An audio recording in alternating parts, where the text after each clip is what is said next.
Nagira ngo banze ndebe mbere yuko tubaje abifatanyije natwe kugira ngo kino gitaramo kize kugenda neza, nimudufashe mutwaje.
igihe cya Kristo ubwo yakoraga imirimo myiza akayisigira intumwa ze, kandi bamwe barabikoze abandi ntibabikora, ariko ubwo Yesu yabasubizaga yarababwiye ngo ubwo mwabikoreye bamwe muri mwe ninjye mwabikoreye.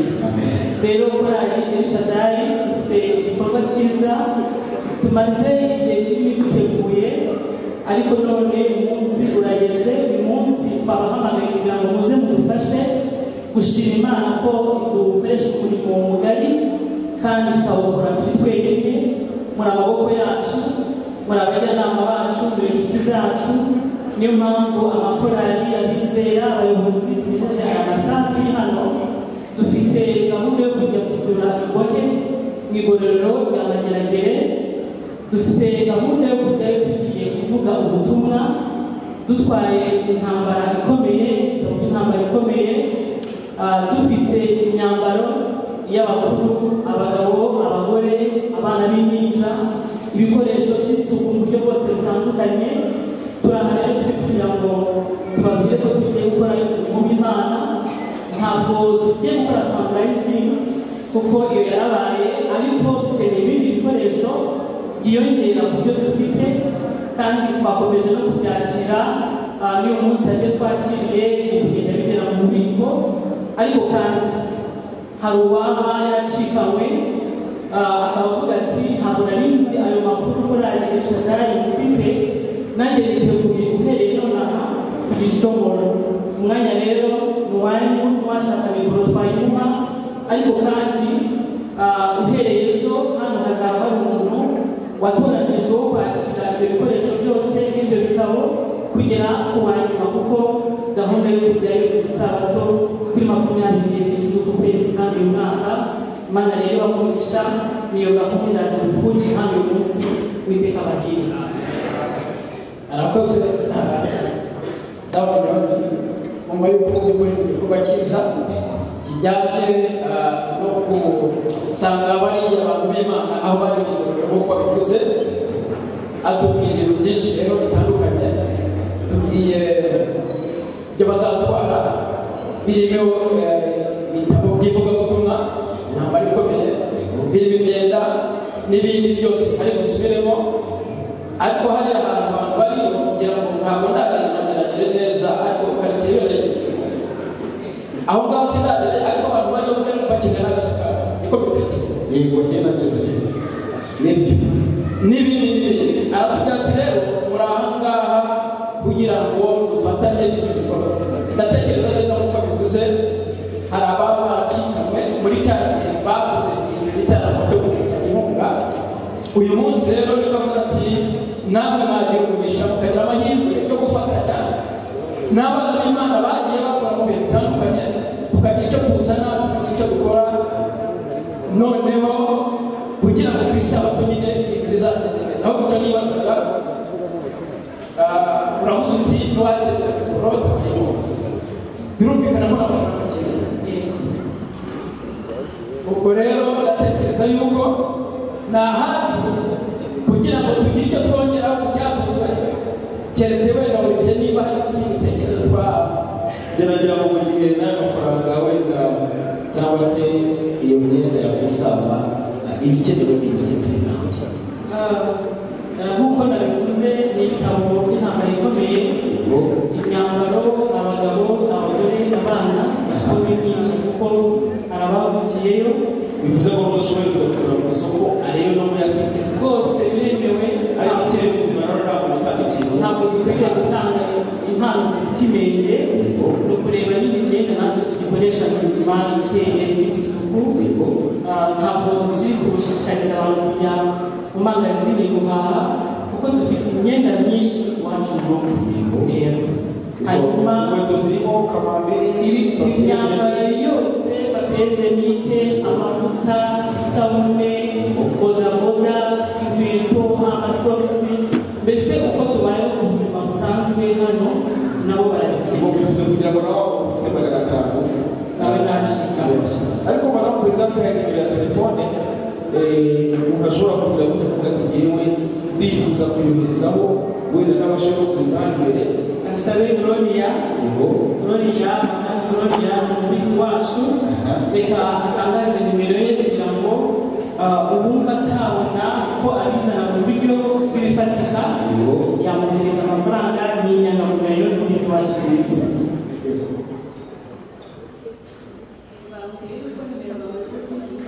Yego. Aha. Yego. Yego.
I